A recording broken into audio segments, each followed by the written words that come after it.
네, 안녕하세요. 말씀 베이커리 169번째 시간 기도하심으로 시작하겠습니다. 거룩하신 주님, 감사합니다. 주님의 말씀을 묵상합니다. 성령님께서 말씀에 조명이 되어 주시옵소서. 우리 주 예수님의 이름으로 기도합니다. 아멘. 네, 오늘 보실 말씀은 출애굽기 10장 1절에서 20절까지 말씀입니다. 주님께서 모세에게 말씀하셨다. 너는 바로에게 가거라. 그와 그 신하들이 고집을 부리게 한 것은 나다. 이것은 내가 그들이 보는 앞에서 나의 온갖 이적을 보여주려고 그렇게 한 것이다. 그뿐만 아니라 내가 이집트 사람들을 어떻게 벌어했는지를, 그리고 내가 그들에게 어떤 이적을 보여주었는지를 내가 너의 자손에게도 알리게 하려고 내가 주님임을 너희에게 가르치려고 그렇게 한 것이다. 자, 주님께서는 지금 바로의 고집을 계속 유지시키는 이유에 대해서 바로 후손들에게 하나님이 누구신지를 알리기 위해서 또 지금 주님께서 어떤 분이신지, 창조하시고 통치하시는 모든 권세를 가지고 계신 주님이시라는 것을 그들에게 보여주고 가르쳐주기 위해서 지금 이런 일을 계속 하고 계시다는 걸 말씀해 주시는 겁니다. 하나님이요, 그냥 마음먹으시면 한 번에 쓸어버릴 수 있어요. 그런데 하나님은요, 어떻게 보면 강약 조절을 하고 있어요. 약하게, 하나님 입장에서 굉장히 약하게 그렇게 이집트를 벌하고 계신 거죠. 우선은 그들이 행한 죄가 있었습니다. 어린아이들을 태어나자마자 남자아이들 다 죽였죠.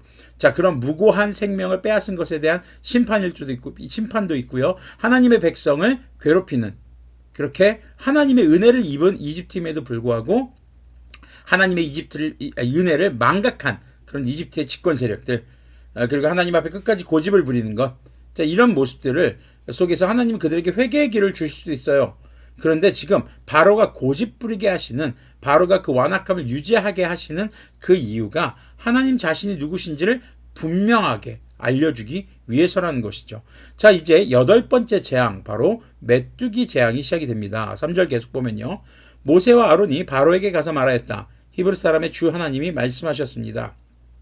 내가 언제까지 내 앞에서 교만하게 굴려느냐? 나의 백성을 보내서 나를 예배하게 하여라. 내가 나의 백성을 보내기를 거절하면 나는 내일 너의 영토 안으로 메뚜기 떼가 들어가게 할 것이다. 그것들이 땅의 표면을 덮어서 땅이 보이지 않게 될 것이며 우박의 피해를 입지 않고 남아있는 것들을 먹어치우되 들에서 자라는 나무들까지 모두 먹어치울 것이다. 너의 궁궐과 너의 모든 신하의 집과 이집트의 모든 사람의 집이 메뚜기로 가득 찰 것이다. 이것은 너희 아버지와 너희 조상이 이 땅 위에 살기 시작한 때부터 오늘까지 너희가 전혀 못 본 일이다. 그리고 나서 모세는 발길을 돌려 바로에게서 나왔다. 자, 지금 하나님께서는요, 메뚜기의 재앙을 보내면서 그들의 죄를 좀 더 구체적으로 이야기를 합니다. 그리고 여기서 재밌는 것은 우박 재앙은 집 안으로 들어가면 피할 수 있었잖아요. 근데 메뚜기 때는요, 집 안까지 다 들어간다는 겁니다. 그래서 우박 피해로부터 남은 식물들까지, 그것뿐만 아니라 들어있는 나무들까지 싹 다 없애버리겠다고 메뚜기 떼를 통해서 말씀하고 계신 것이죠. 이것이 어떤 자연적인 현상이 아니라 하나님의 재앙이라는 것입니다. 자, 7절부터 보면요, 바로의 신하들이 바로에게 말하였다. 언제까지 이 사람이 우리를 망하게 하는 함정이 되어야 합니까? 이 사람들을 내보내서 그들의 주 하나님을 예배하게 하심이 좋을 듯합니다. 임금님께서는 아직도 이집트가 망한 것을 모르고 계십니까? 지금 이제 이집트의 신하들이 난리가 났어요. 언제까지 지금 이 사람들 붙잡아 두려고 하십니까? 그냥 내보내십시오. 내보내서 저들 하나님 알아서 예배하게 하십시오. 지금 이집트 망했습니다, 폐하. 지금 얘기를 하는 겁니다. 그런데도 지금 바로는 그 뜻을 굽히지 않고 있었던 겁니다. 자, 그런 말이, 이제 신하들의 말이 어느 정도 작용을 했는지 이제 8절 계속 보면요, 모세와 아론이 다시 바로에게 불려갔다. 바로가 그들에게 말하였다. 너희는 가서 주 너희 하나님께 예배하여라. 그런데 갈 사람은 누구냐? 아니, 그냥 가라고 하면 되지. 여기서 좀 보세요. 갈 사람이 누구냐? 단서를 붙이고 있어요. 누가 갈 건데? 자, 모세가 대답하였다. 우리 모두가 주님의 절기를 지켜야 하므로 어린아이와 노인들을 비롯하여 우리의 아들과 딸을 다 데리고 가야 하며 우리의 양과 소도 몰고 가야 합니다. 바로가 그들에게 호통쳤다. 그래, 어디 다 데리고 가봐라. 너희와 함께 있는 너희의 주님께서 나를 감동시켜서 너희와 너희 아이들을 함께 보낼 것 같으냐? 어림도 없다. 너희가 지금 속으로 악한 음모를 꾸미고 있음이 분명하다. 그렇게는 안 된다. 가려면 너희 장정들이 나가서 너희의 주님에게 예배를 드려라. 너희가 처음부터 바란 것이 그것이 아니더냐? 이렇게 해서 그들은 바로 앞에서 쫓겨났다. 자, 그래, 누구누구 갈 거야? 가. 누구누구 갈 거야? 이 단서. 우리가 죄에서 떠날 때는요, 혹은요, 우리가 우리의 삶에 잘못한 부분에 대해서 온전한 책임을 질 때는요, 사실 이런 단서가 붙지 않아야 합니다. 근데 바로가 이런 단서를 붙이는 이유, 니들 어른들만 가. 애들은 못 가. 자, 이런 지금 단서를 붙이는 거 전부 다 이게 고집이거든요. 자기 죄에 대한 고집.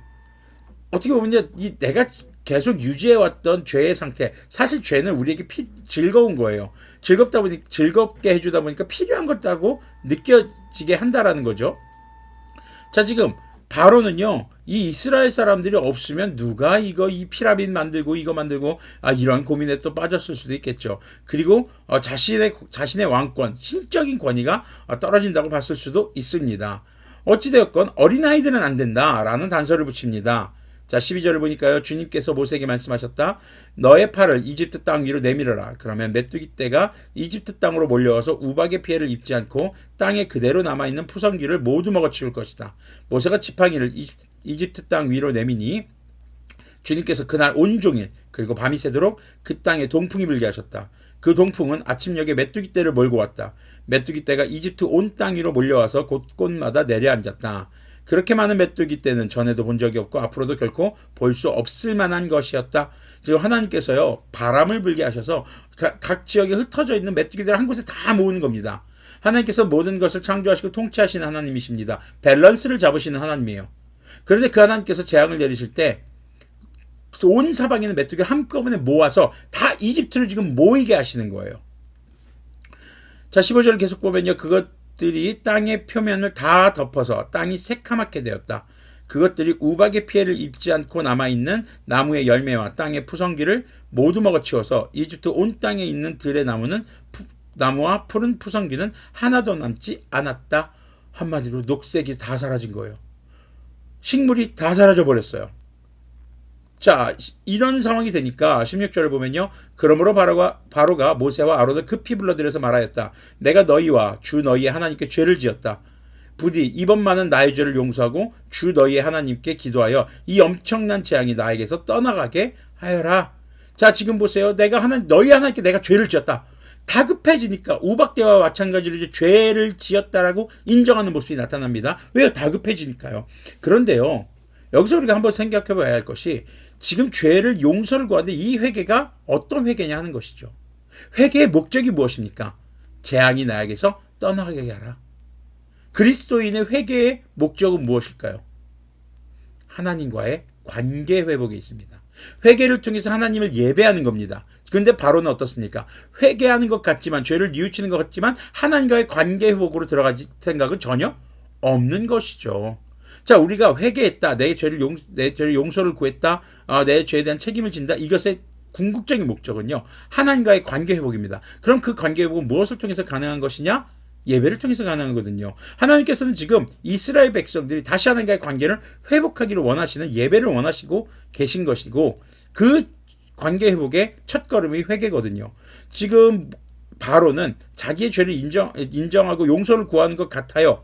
그런데 그냥 이 재앙이 없어지게 하는 것, 그것만을 원하는 거죠. 뭘 통해서 그걸 알 수 있냐? 18절 보면요. 모세가 바로에게서 물러나와 주님께 기도를 드리니 주님께서 바람을 가장 센 서풍으로 바꾸셔서 메뚜기 떼를 홍해에 몰아넣으시고 이집트 온 땅에 메뚜기 한 마리도 남겨두지 않으셨다. 그러나 주님께서는 바로가 여전히 고집을 부리게 하셨으므로 바로는 여전히 이스라엘 자손을 내보내지 않았다. 바로 이 대목입니다. 여전히 고집을 부리고 있었다. 뭐에 대해서요? 죄에 대해서 고집을 부리고 있었다. 우리가 주님께 하는 회개, 그리스도인들이 예수님의 이름으로 회개 기도를 합니다. 그 목적은 주님과의 관계 회복입니다. 주님과의 관계 회복은 예배를 통해서 가능합니다. 예배는 죄사함 받은 사람만이 드릴 수 있는 겁니다. 계속 돌고 도는 사이클이죠. 네. 그런데요, 우리가 다급할 때는 회개하고 주님께 간구하다가 그 다급함이 사라지면 다시 죄의 상태로 돌아가는 일은 없는지 우리의 삶을 돌아보기를 바랍니다. 바로의 이런 행동을 보고 우리는 세 글자로 뭐라고 합니까? 세 글자. 네. 똥꼬집이라고 하죠. 똥꼬집. 죄에 대해서 제발 똥꼬집을 내려놓는 우리가 되기를 소망합니다. 기도하겠습니다. 거룩하신 주님 감사합니다. 주님의 놀라운 재앙 앞에, 놀라운 기적과 이사 앞에 우리가 똥꼬집 피우지 않기를 소망합니다. 주님 앞에 회개하고 회개의 목적인 주님과의 관계 회복을 위해서 예배를 통해 정말 주님과의 관계 회복에 더욱더 힘쓰는 그런 그리스도인들이 되도록 긍휼을 베풀어 주시옵소서. 우리 주 예수 그리스도님의 이름으로 기도합니다. 아멘. 네, 오늘도 주님과의 관계 회복을 통해서 예배자로서 살아가는 그런 우리들이 되기를 소망합니다.